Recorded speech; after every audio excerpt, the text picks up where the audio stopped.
घसैलौ जानू मड़वा छराइलौगे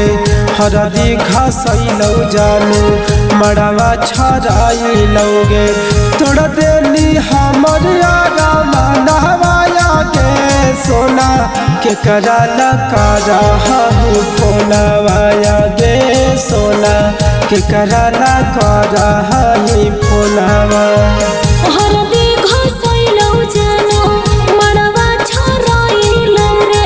हरदी घसैलौ जानू मड़वा छराइलौ रे तोरे में बसा हौ परनवाया रे सोना यही खातिर करहियौ फोनवाया रे सोनवा यही खातिर करहियौ फोनवा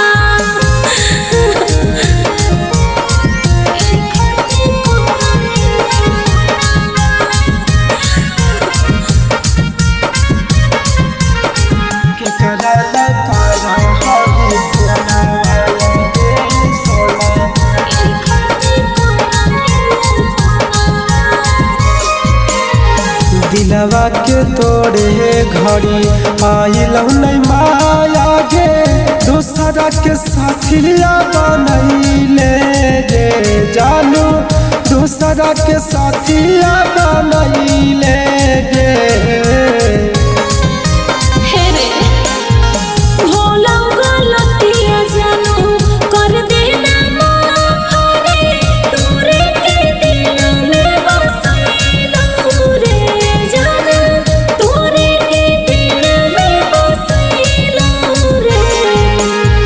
अंगना में ढराई तो हो जानू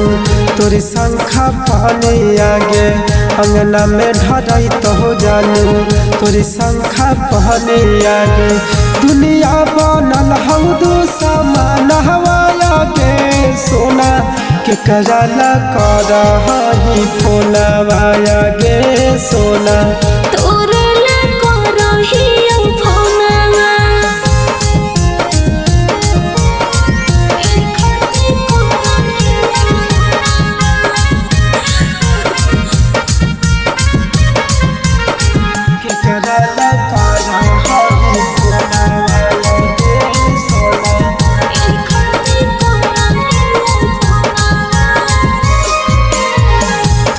हमर जाने हही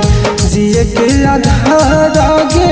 तोरा बिना टूटतही मोर परानवा गे सोना तोरा बिना टूटतही मोर परानवा गे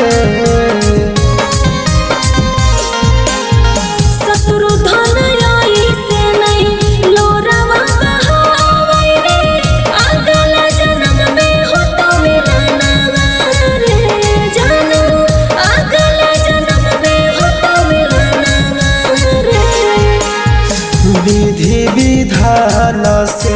हो तो कन्यादान गे विधि विधान से हो तो कन्यादान गे संग संग का हमें मिला नहवाया गे सोना के कराला कारा ही फोना